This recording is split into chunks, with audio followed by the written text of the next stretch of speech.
हरियाणा के यमुनानगर के रादौर के गांव गुमथला व जठलाना में माइनिंग साइट पर नियमों के विपरीत खनन का कार्य जोरों से चल रहा है। इस बारे में प्रशासन को शिकायत है, बावजूद इसके अभी तक कोई भी कार्रवाई नहीं की गई। खनन घाटों पर जहां नियमों को ताक पर रखकर यमुना नदी में खनन किया जा रहा है, वहीं अवैध खनन व ओवरलोड के खिलाफ हाई कोर्ट में जनहित याचिका लगाने वाले एडवोकेट बरियाम सिंह का आरोप है कि रात के समय खनन के साथ ही यमुना नदी की प्राकृतिक धारा को मोड़कर भी इस कार्य को धड़ल्ले से अंजाम दिया जा रहा है।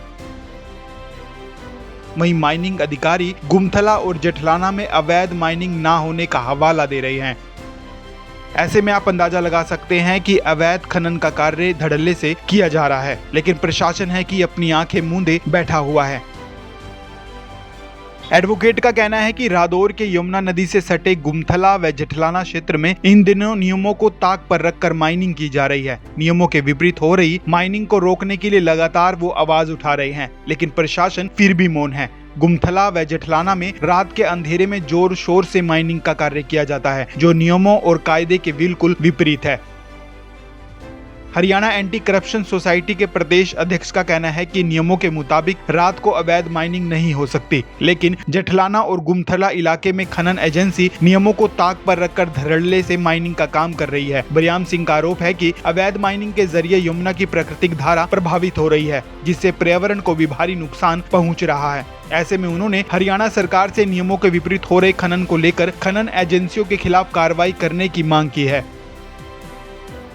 वहीं दूसरी ओर इस बारे में माइनिंग अधिकारी ओमदत्त शर्मा से बात की गई तो उनका कहना है कि गुमथला और जठलाना में किसी भी तरह की अवैध माइनिंग नहीं की जा रही। इसके लिए बकायदा वे कई बार मौके का मुआयना भी कर चुके हैं। उन्होंने यह भी स्पष्टीकरण दिया कि यमुनानगर खनन विभाग के पास कर्मचारियों का टोटा है। इसके लिए उन्होंने 18 अक्टूबर को हरियाणा राज्य सरकार को एक चिट्ठी भी लिखी है और चिट्ठी में उन्होंने अवैध माइनिंग को रोकने के लिए कई विभागों से मदद भी मांगी है।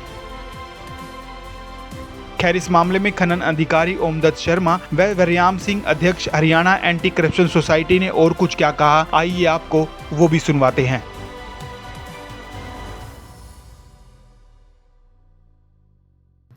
जिले में अवैध खनन रोकने के लिए डीसी साहब की अध्यक्षता में district level task force committee भी गठित की हुई है। अब इन्फोर्समेंट भी बनी हुई है और माइनिंग डिपार्टमेंट भी, बाकी सभी विभाग की, सभी के अपने क्षेत्र हैं और अब अपने एक्ट हैं, उसमें रोकने। देखिए, फिलहाल यहाँ पे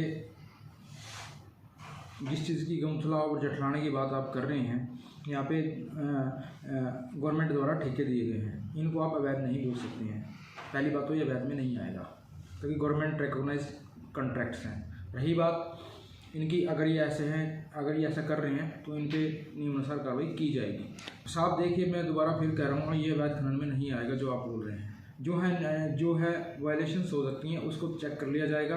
रही बात चौंकी की मेरे नॉलेज में नहीं है, लेकिन अभी फ़िलहाल ये इन्फोर्समेंट को जिम्मेवारी दी गई है। मैंने उन्हें लिखा भी है कि पोबारी घाट में अवैध खनन होता है। और जो आप ये इस चीज़ में बोल रहे हैं कि धारा को मोड़ दिया गया, इसको मैंने अभी पीछे से लेके सिंचाई विभाग के साथ विजिट भी किया था, तो वहाँ पे ऐसा नहीं हुआ पाया गया था। जल था जो अपनी प्रवाह में ही बहता पाया गया था। तो साहब देखिए, कई बार फोटो को भी मैनिपुलेट कर दिया जाता है, ठीक है, और वीडियो को भी मैनिपुलेट कर दिया जाता है, उसका एंगल चेंज कर दिया जाता है। ये जाके आप ऐसे दिखाएंगे, ऐसे पता नहीं लगेगा। सर, एंटी करप्शन सोसाइटी के अधिवक्ता हैं बरियाम सिंह, उन्होंने ही ये पूरा जो है इस पर अपना वक्तव्य भी दिया है और ये वो खुद इस चीज़ का वो बाइट दे रहे हैं कि भी इसके लिए मैं किसी भी अधिकारी को अपने साथ मौके पर ले जाने के लिए तैयार हूँ, मौका दिखाने के लिए तैयार हूँ, लेकिन उसके बावजूद भी कोई विभाग जो है इस अवैध खनन पर कार्रवाई नहीं कर रहा। देखिए, इस क्वेश्चन पे मैं कुछ नहीं कहना चाहूँगा। देखिएगा, गुमथला जठलाना क्षेत्र में दिन के उजाले और रात के अंधेरे में अवैध खनन होता है, लेकिन अधिकारियों को यह अवैध खनन नहीं दिखता, क्योंकि मेरा मानना है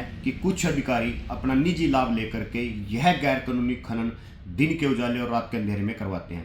अगर बात रात की करें तो पूरी रात अवैध माइनिंग होती है, जबकि माइंस नियमानुसार रात के अंधेरे में माइंस नहीं हो सकती, क्योंकि जो यमुना नदी के अंदर जलीय जीव हैं उनको अपना जीवन व्यतीत करना होता है और कहीं ना कहीं उनका जीवन जो है वो प्रभावित होता है रात की माइनिंग से।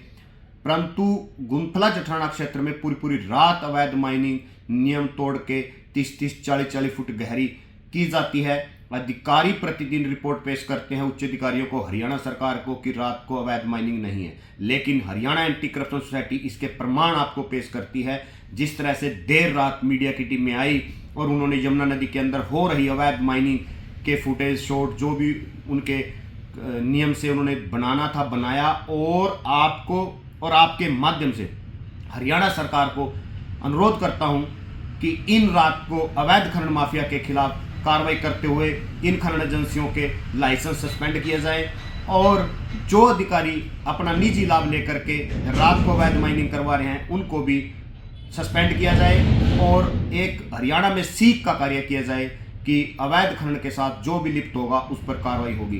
देखिएगा, अवैध खनन रात को ही नहीं, दिन के उजाले में तटबंधों के पास, माइंस एरिया से बाहर जा करके देखिएगा, एक खनन एजेंसी बंद हुई है, आप उसका मौका करा ले निशानदेही से, उसके अंदर प्रतिदिन खनन होती है। कौन ऐसी शख्सियत है, कौन ऐसा अधिकारी है जो उसके अंदर खनन कराता है? ये छोटी बात नहीं है। करोड़ों रुपए का राजस्व, करोड़ों रुपए की राष्ट्र संपत्ति, खनिज, रेत हरियाणा सरकार की प्रतिदिन गैर कानूनी तरीके से उठती है, और अधिकारी अपना निजी लाभ लेकर के झूठी रिपोर्टें पेश करके इन अवैध खनन माफिया को बचाने का कार्य कर रहे हैं, और हरियाणा सरकार को झूठी रिपोर्ट पेश करके कहीं ना कहीं हरियाणा सरकार की छवि को धूमिल कर रहे हैं। मैं हरियाणा के माननीय मुख्यमंत्री श्री मनोहर लाल जी से मांग करता हूं कि इन अवैध खनन माफिया के साथ साथ मिली भगत अधिकारियों पर भी कार्रवाई करें। हरियाणा एंटी करप्शन सोसाइटी के पास इस पूरे प्रकरण के पुख्ता प्रमाण हैं। हम इसको माननीय उच्च न्यायालय में पेश कर अवैध खनन माफिया के साथ साथ मिली भगत अधिकारियों पर भी कानूनी कार्रवाई की मांग करेंगे, और हमें उम्मीद है कि माननीय उच्च न्यायालय से हमें वह क्षेत्र की जनता को, बाढ़ प्रभावित क्षेत्र को राहत मिलेगी।